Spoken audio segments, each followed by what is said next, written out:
रहमानिर्रहीम। अस्सलाम वालेकुम स्टूडेंट्स, आज हम पढ़ेंगे इलेक्ट्रॉनिक कॉन्फ़िगरेशन के बारे। आज हम इस वीडियो में हम पढ़ेंगे इलेक्ट्रॉनिक कॉन्फ़िगरेशन के बारे में कि इलेक्ट्रॉनिक कॉन्फ़िगरेशन जो है वो किसे कहते हैं। ठीक है, electronic configuration the arrangement of electron around the nucleus. The arrangement of electron around the nucleus in various shells is called electronic configuration। कि न्यूक्लियस के इर्द गिर्द जो शेल्स हैं उस शेल्स में इलेक्ट्रॉन की अरेंजमेंट को हम इलेक्ट्रॉनिक कन्फिग्रेशन कहते हैं। स्टूडेंट्स, यहाँ पर हम बात कर रहे हैं वेरियस शेल्स की। हमें पता है कि हमारे पास शेल्स हैं या एनर्जी लेवल्स हैं या ऑर्बिट्स हैं। शेल्स या एनर्जी लेवल्स या ऑर्बिट से फिर उस शेल्स या एनर्जी लेवल्स में हमारे पास सब शेल्स हैं। ठीक है, और सब शेल्स के अंदर फिर जो है ऑर्बिटल्स हैं। ठीक है, ऑर्बिटल्स, सब शेल्स को हम ऑर्बिट भी कहते हैं और इनमें फिर हमारे पास ऑर्बिटल्स हैं। So the arrangement of electron in shells is called electronic configuration या the arrangement of electron in sub shells या sub orbits is called electronic configuration and the arrangement of electron in orbital is also called electronic configuration। ठीक है, सब shells में electronic की जो arrangement है और ऑर्बिटल्स में इलेक्ट्रॉन की जो अरेंजमेंट है उस पर हम फिर बाद में डिटेल में वीडियो बनाएंगे। फ़िलहाल जो बुनियादी है और बेसिक टॉपिक है the arrangement of electron in shells या ऑर्बिट्स या एनर्जी लेवल्स, इस वीडियो में इस टॉपिक में हम ये पढ़ेंगे। ठीक है, हमें पता है कि हमारे पास एक एटम है। डायग्राम की तरफ आप लोग देखें, एक एटम है, उसके बिल्कुल सेंटर में हमारे पास न्यूक्लियस है। ठीक है, उसके बाद हमारे पास फर्स्ट ऑर्बिट है, फिर सेकंड ऑर्बिट है, फिर जो है थर्ड ऑर्बिट है और उसके बाद जो है चौथा ऑर्बिट है। मैंने वैल्यूज़ 1 2 3 4 दिए हैं।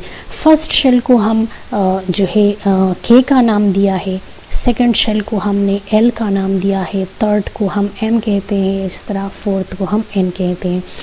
यहाँ पर हम देखते हैं कि जो फर्स्ट ऑर्बिट है, जो फर्स्ट शेल है या ऑर्बिट है या एनर्जी लेवल है, उसका सरकमफेरेंस कम है, इसलिए इसकी कैपेसिटी कम है। ये कम, इसमें कम इलेक्ट्रॉन जो है रिवॉल्व करेंगे अराउंड द न्यूक्लियस। सेकंड जो ऑर्बिट है उसकी सरकमफेरेंस फर्स्ट से ज़्यादा है। थर्ड की जो सरकमफेरेंस है वो सेकंड से ज़्यादा है और फोर्थ ऑर्बिट की जो सरकमफेरेंस है वो थर्ड से ज़्यादा है। तो जिस ऑर्बिट की सरकमफेरेंस ज़्यादा होगी उसमें ज़्यादा इलेक्ट्रॉन रिवॉल्व करेंगे और जिस ऑर्बिट की सरकमफेरेंस कम होगी उसमें कम इलेक्ट्रॉन रिवॉल्व करेंगे। ठीक है, इसकी मिसाल ऐसी है कि हमारे पास एक बिल्डिंग है हमारे पास, उस बिल्डिंग में हमारे पास रूम्स हैं। ठीक है, कुछ रूम्स जो है वो बड़े हैं और कुछ रूम्स जो है वो छोटे हैं और इसमें कुछ हॉल्स हैं और इस घर में तकरीबन 20-25 लोग रहते हैं। तो हम उन लोगों को इन रूम्स और हॉल्स में अरेंज करेंगे कि जो रूम्स छोटे हैं उनमें कम पीपल को हम एडजस्ट करेंगे और जो रूम्स जो है वो बड़े हैं उनमें हम थोड़े ज़्यादा लोग डालेंगे और जो हॉल्स हैं वो बहुत ज़्यादा है, उनमें बहुत ज़्यादा स्पेस है, वहाँ पर बहुत ज़्यादा हम 20-15 लोगों को हम एडजस्ट कर सकते हैं। तो इसकी मिसाल ऐसी है, कैपेसिटी की बात है। जिस ऑर्बिट का सरकमफेरेंस ज़्यादा है वहाँ ज़्यादा इलेक्ट्रॉन जो है रिवॉल्व कर रहे हैं। जिस ऑर्बिट का सरकमफेरेंस मीन कैपेसिटी कम है इलेक्ट्रॉन रखने का, तो वहाँ पर कम इलेक्ट्रॉन जो है वो रिवॉल्व कर रहे हैं अराउंड द न्यूक्लियस। ठीक है, इन शेल्स या ऑर्बिट्स या एनर्जी लेवल्स में इलेक्ट्रॉन्स के लिए बोहर ने एक फार्मूला दिया है। वो फार्मूला है 2n²।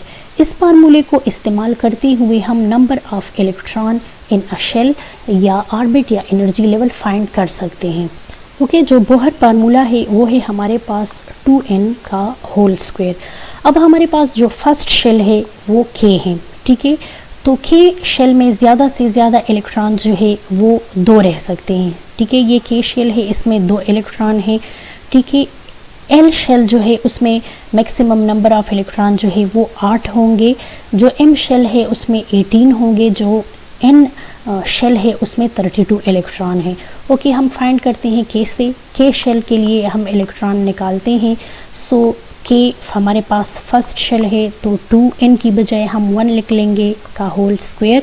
सो 1 को जब हम 2 बार मल्टीप्लाई करें तो 1 आ जाएगा और 2 1s are 2 is equal to 2। के शेल में 2 इलेक्ट्रॉन रहेंगे।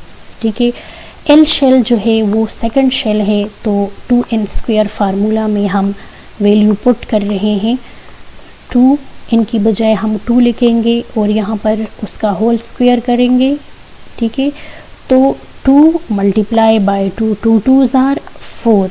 इससे क्या आ जाएगा, 4 multiply by 2 is equal to 8। Second shell में 8 इलेक्ट्रॉन्स जो है वो रह सकते हैं। ओके स्टूडेंट्स, अब हम एम शेल के लिए नंबर ऑफ इलेक्ट्रॉन निकालते हैं। एम जो है हमारे पास थर्ड शेल है, हम फार्मूला में डायरेक्ट वैल्यूज पुट कर रहे हैं। 2 मल्टीप्लाई बाय 3 का होल स्क्वायर, तो 3 3s आर 9। 3 को जब हम 2 बार मल्टीप्लाई करें 3 3s are 9।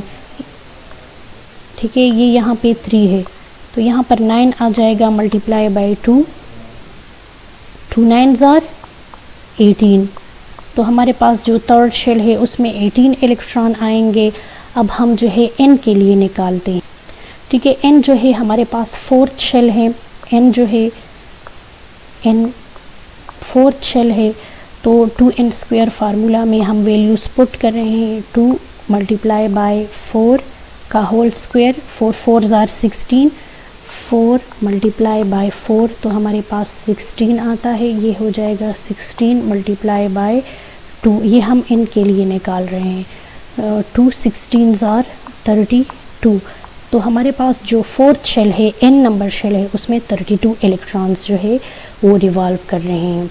Okay students, so electronic configuration है is the arrangement of electron in shells या ऑर्बिट्स या एनर्जी लेवल्स। ठीक है, और फिर ऑर्बिट्स, एनर्जी लेवल्स या शेल्स के अंदर सब ऑर्बिट्स या सब शेल्स भी है और फिर सब ऑर्बिट्स और सब शेल्स में ऑर्बिटल्स भी है। मैंने आप लोगों को वीडियो के स्टार्ट में बताया, लेकिन इस वीडियो में हम सिर्फ और सिर्फ इलेक्ट्रॉनिक कन्फिगुरेशंस फॉर दी शेल्स या एनर्जी लेवल्स या ऑर्बिट्स के लिए हम कर रहे हैं। जो बुनियादी ऑर्बिटल्स हैं, ठीक है, उनमें हम इलेक्ट्रॉन की अरेंजमेंट जो है की बात कर रहे हैं। के एल और एम एन में हम इलेक्ट्रॉन की अरेंजमेंट की बात कर रहे हैं कि फर्स्ट शेल में 2 इलेक्ट्रॉन रिवॉल्व करेंगे, सेकंड शेल में 8 इलेक्ट्रॉन रिवॉल्व करेंगे, थर्ड में 18 और फोर्थ शेल में 32 इलेक्ट्रॉन्स रिवॉल्व करेंगे। इस तरह बाकी शेल्स के लिए भी हम number of electrons 2n square जो कि बोहर फार्मूला है के ज़रिए हम निकाल सकते हैं। I hope you understand the video. Thanks a lot for watching.